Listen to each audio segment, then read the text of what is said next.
Maintenant qu'on a réalisé donc les fondations de notre caveau, hein, donc avec le toit bien habillé, etc., on va donc créer maintenant les roches qui vont nous permettre d'ouvrir notre caveau et du coup de le construire à l'intérieur. Donc là, on va isoler cette partie-là donc avec slash. Et le but en fait ici, donc ça va être de diviser la géométrie comme on a fait donc précédemment, donc pour les, c'était pour les roches en fait hein, de chaque lampadaire, hein, donc du lampadaire, des pierres tombales, etc. Et du coup de créer des lignes de construction qui vont nous servir à créer nos roches. Donc pour ce faire, on va faire un CTRL R. Je pense qu'on va déjà supprimer la géométrie interne parce qu'on n'en aura pas besoin. On va passer par un Solidify. Donc là, on va faire un Q taille rotation origine vers géométrie. On va appliquer donc le Solidify, mais on va pas donc du coup le valider. Hein, on va juste le mettre ici, et comme ça, quand on va couper nos pierres, du coup, nos pierres seront séparées directement, quoi. Ok. Donc, on va passer en mode Edit, et du coup, on va commencer à créer donc, nos lignes de construction. Donc, on va déjà définir donc, notre porte. Donc là, on est centré par rapport à l'axe Y. On va snapper, donc, du coup, notre arête ici, et on va la décaler sur X, donc de 0.5 en négatif. Pareil de l'autre côté, on snap GX 0.5. Voilà. Et là, on a créé donc du coup la structure de l'ouverture de notre porte. Ensuite, on va créer donc ici une loupe centrale pour les roches. Non, on va directement créer la loupe pour la porte.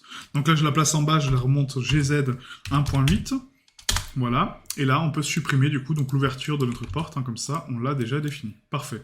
Donc maintenant qu'on a la taille ici de nos roches standards, d'accord, il faut se référencer par rapport à la longueur de l'arête. Donc on va ici activer un outil qui s'appelle longueur d'arête, que vous n'avez pas encore vu, et du coup qui va nous permettre, donc quand on sélectionne une arête, de connaître sa taille. Donc là on voit qu'elle fait 0.2. Donc c'est logique parce que du coup on avait donc 2 mètres de hauteur, on a enlevé 1.8, donc il nous reste 20 cm. D'accord. Donc maintenant qu'on a ça, on va dissoudre cette arête, hein, parce que celle-là, non, celle-là est nécessaire. On va la laisser, excusez-moi. Par contre, on va commencer à séparer nos roches avec donc des loupes de 20 cm. Donc là, on va couper ici, donc centralement, voilà. Ensuite, on va couper ici, donc par à peu près 7, peut-être 8, hein. Ah, peut-être 8. Peut-être 8, voilà, comme ceci. Et après, donc, on va définir donc, des zones en fait, hein, de quadrillage. Donc là, en fait, on va diviser ça par 2. Ça aussi. Là, c'est constant. Et là, on va rediviser par 2. Comme ceci. Donc là, tac. Ce qui me fait du coup 3 et 3. Donc non, excusez-moi, c'est juste une en fait ici. Hop, voilà, on divise par 2 là et là. Voilà, donc là on a notre structure. Donc pareil de l'autre côté hein, ici. Donc là on va mettre donc à peu près 6 loops. Voilà, et on les divise par 2 ces loops là. Donc vous allez comprendre après pourquoi. Donc là ça fait beaucoup de géométrie, mais vous allez comprendre après pourquoi on fait ça. Donc là pareil, donc du coup on va diviser. Donc là on a donc 2. Donc ça fait 2 et 2. Donc on va créer donc la loupe centrale donc là-bas. Voilà. Et on va créer donc une loupe centrale ici, une loupe centrale là. Et là on divise par 2. Donc là ça fait des roches un peu différentes, donc c'est pas trop mal. Alors, faites attention à votre sélection hein, du coup, hein, toujours. Ça j'insiste là-dessus, mais bon. Donc là par contre on va mettre le même nombre, donc ça va être par 6. Voilà, et on divise par 2. 2, 2, 2, 2, 2 et 2. Parfait. Donc maintenant qu'on a créé donc les structures, on va commencer à séparer nos pierres, hein, donc du coup pour les identifier. Et vous allez voir que du coup donc le biseau sera du coup adapté par rapport aux roches parce qu'elles seront individuelles. Donc là on va définir ici donc une roche donc de structure, d'accord. Donc une deuxième roche de structure. Là aussi, là aussi, là aussi et là aussi. Ensuite, là, on aura un décalage donc, de une roche en fait, hein, pour emboîter donc, les autres roches dedans. Donc celle-ci, on va la supprimer. On va prendre donc, les 3 qui sont là et on va faire des roches de 3. D'accord. Donc 3, P, séparé. Hop, on supprime. Là, pareil, donc on a 2, 2, et ainsi de suite. D'accord. Donc vous avez compris un petit peu la manip. Hein. Donc là, c'est encore une fois, donc on aurait pu faire ça par tableau. Mais le but, c'est de manipuler. Donc on fait ça en manipulation. Donc là, tac, tac, voilà, donc je supprime les faces que je ne veux pas, tranquillement, comme ceci. Voilà. Maintenant, on prend donc les 3, P, on prend les 3, P. Ah, donc ça va assez vite, hein, mais après, ça vous donne un petit peu de notion de ce qu'on peut faire avec des lignes de construction. Et après, on va nettoyer la géométrie, hein, bien sûr, parce que là, on a des lignes qui ne servent à rien. Mais c'est juste pour avoir donc les bonnes mesures déjà. et d'avoir un bon cadre dessus, quoi. Donc là, ce qu'on peut faire, c'est qu'on va sélectionner en fait les parties qui sont pas liées en fait, hein. Donc on sélectionne deux par deux, mais comme ça on les sépare et ça me fait qu'un seul mesh à chaque fois.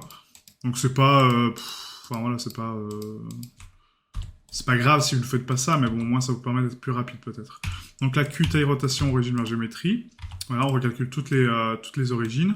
Et là, maintenant, on va supprimer donc les faces qui sont là, donc qui vont être les faces d'emboîtement du mur. Sauf que là, on peut voir qu'on a un décalage hein, par rapport au mur, donc c'est normal. Hein, ça, on va le corriger après avec le Solidify pour donner donc la même profondeur de roche. Ok.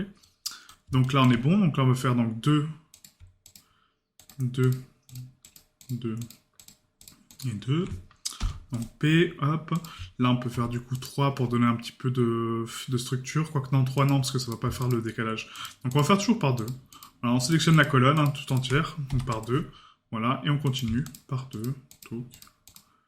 Voilà, donc là on peut aller plus loin, du coup on va sauter donc une case à chaque fois. Donc là en fait on va sauter donc 2 cases, d'accord, donc des structures de 2. Comme ça on sélectionne donc, toutes les pierres d'un coup, hein, ce sera beaucoup plus rapide. Plutôt que les faire une par une en fait à chaque fois, d'accord. Donc là, toc toc toc. Alors, vous laissez juste un espacement de 2 du coup, donc je me suis complètement trompé. C'est 2 décalages à chaque fois. Et là, on arrive donc à la jonction ici où on n'en a qu'une. Donc c'est là où ça pose un petit souci en fait, hein, c'est que là, donc du coup, notre décalage, il va être par 1. Donc là, ça va être supprimé ça. Donc ça, on les enlève. Voilà, et on va laisser juste un décalage de 2 comme ça. Voilà.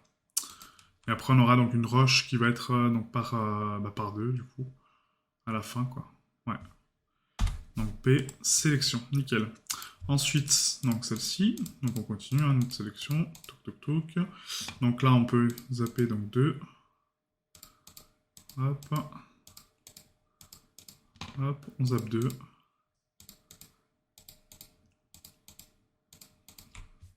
P, séparé par sélection. Donc là, on arrive à la jonction ici, hein, donc là, on aura une roche donc, complète. Là, ce sera la jonction ici, ici, ici. Non, pas là, excusez-moi. Donc là, là, là, là et là. Et là. Et là, voilà. Supprimer les faces. Et ensuite, on sépare donc ces roches-là avec les autres. Donc, touk, touk, touk. Donc là, ce qui nous fait donc la séparation ici. Et après, il nous restera juste une colonne à faire. Hein, donc, pas grand-chose, pas grand-chose. Voilà, P. Hop. Et du coup, on est bon là-dessus. Donc là, par contre, ces roches-là, il faut les séparer aussi, hein, parce que du coup, elles sont à part, hein, elles ne sont pas dans la géométrie de l'autre côté. Donc vous prenez donc les faces qui manquent. Voilà, et là, on fait ça. Nickel. Donc on applique donc la taille et la rotation. Donc de tout. Hein. Voilà, et les origines, et on est propre. On continue ensuite donc avec cette roche-là. Donc là, par contre, c'est des roches un peu plus grosses. Donc c'est pas grave, hein, ça donne un style. Donc là, on va diviser ça. Donc là, ah oui, par contre, ouais, c'est ça, c'est que ma jonction ici n'est pas bonne. Donc là, il faut vraiment que je coupe en 2. Hein. J'ai pas le choix. Pour enlever donc la pierre de jonction. D'accord. Même si elles sont plus grandes, c'est pas très grave. Au moins, on enlève la pierre de jonction. Donc maintenant, on va prendre donc ça, ça, ça. Tac. Tac. On peut laisser un décalage de 2 à la limite. Ça fait donc là. Ouais. On va faire ça. Voilà. Et le but, c'est créer, vous voyez, une espèce de quinconce, hein, du coup, dessus. Quoi. Donc là, on va diviser par 2 aussi. Voilà. Et du coup, ça fait, donc maintenant qu'on a ça. Donc là, là. Et à la limite, on peut aller jusque là, quoi. Ouais. On peut aller jusque là. Donc là, ça fait des grosses roches, hein, mais pourquoi pas.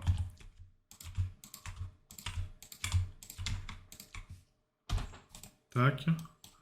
Après, on a ça. Donc là, je vais les faire dans l'ordre, hein, parce que du coup, j'ai un peu du mal à me repérer par rapport au style que je veux retranscrire. Mais si vous avez compris la logique et le pattern, faites-le d'un coup. Du coup, on va faire un slash pour isoler donc, les parties qui me restent. Voilà, uniquement donc, slash, slash. Comme ça, je vois où j'en suis, quoi.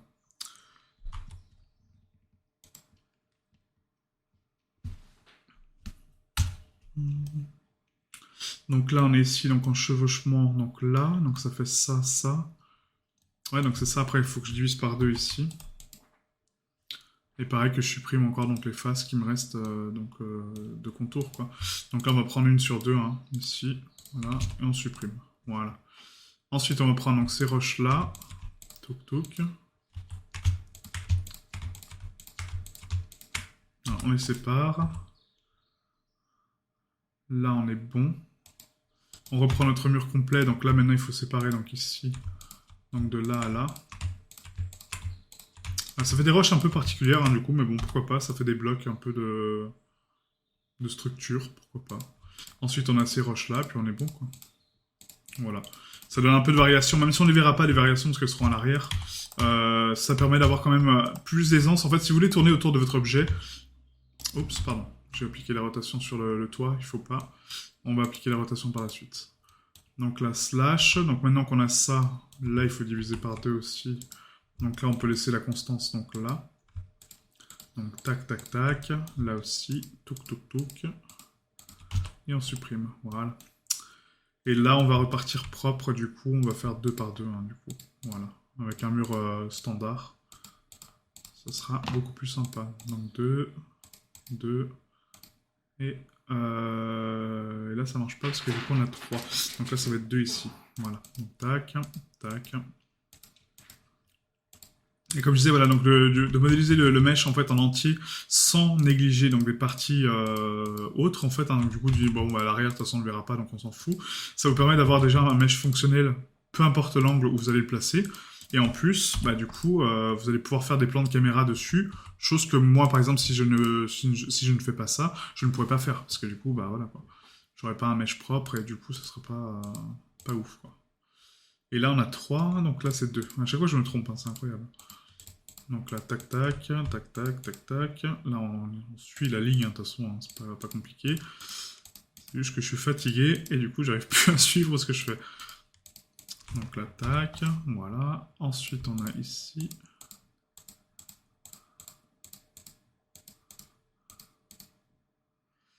Là, hop. Voilà, après la dernière instance, hein, surtout ne pas la séparer. Je fais n'importe quoi, hein. C'est vraiment incroyable, je suis vraiment... C'est 1 sur 2, mais en bas, quoi. Bref. Donc comme je disais, donc la dernière instance, on ne la sépare pas parce qu'elle est déjà à part, d'accord? Voilà, donc maintenant on applique donc toutes les rotations sauf sur le toit. Donc on va cacher le toit, on va cacher ça aussi, hein, tout ce qui est en symétrie. On applique donc la taille, la rotation, l'origine vers la géométrie. Et là on est bon. Donc maintenant on doit adapter donc, notre Solidify par rapport à la grandeur des pierres. Donc ici, je vois que du coup il me manque un petit peu, hein, vous voyez, pour arriver jusque là. Donc on va mettre 0.25. Voilà, c'est pas assez, donc on va mettre 0.28. Voilà, 0.28, je pense que c'est pas trop mal. On peut même aller au-delà pour avoir l'injonction. On va mettre 0.29. Voilà, comme ça, c'est pas soudé, mais c'est juste à poser, hein, d'accord? Voilà, comme les autres. Donc là, pareil, hein, du coup. Donc là, le but, en fait, c'est que du coup, tout le mur qui est face à nous, en fait, on lui donne la même épaisseur. D'accord? Parce que du coup, toutes les pierres vont avoir la même profondeur. Donc là, on passe en mode sélection, en mode face, d'accord? En mode... en vue de face, pardon. Et là, on sélectionne tout le mesh. Là, le problème, c'est que ça me prend au travers, d'accord? Donc du coup, nous... On veut que les pierres de face. Donc il y a une petite manip en vue de dessus qu'on aurait pu faire, mais bon, voilà. Ça vous fait travailler encore une fois les sélections. C'est pas très grave. Donc là, tac, tac, tac, tac, tac, tac, et tac. Ah, donc là, je pense que j'en ai pas oublié, non. Et du coup, on sélectionne donc celle qui est bonne, donc la dernière. On fait un CTRL-J, et là, tout le monde va prendre la même épaisseur, d'accord? Donc taille, rotation, origine vers géométrie.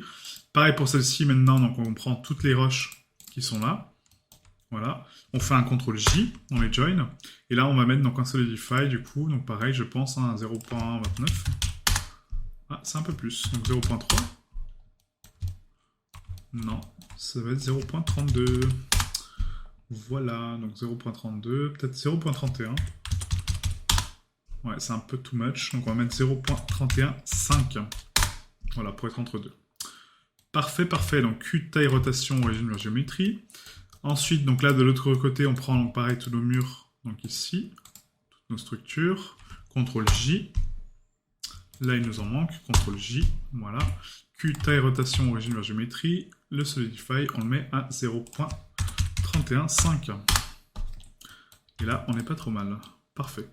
Vous voyez, donc ça donne plus de structure parce que de faire ça en texturing, on aurait pu le faire largement.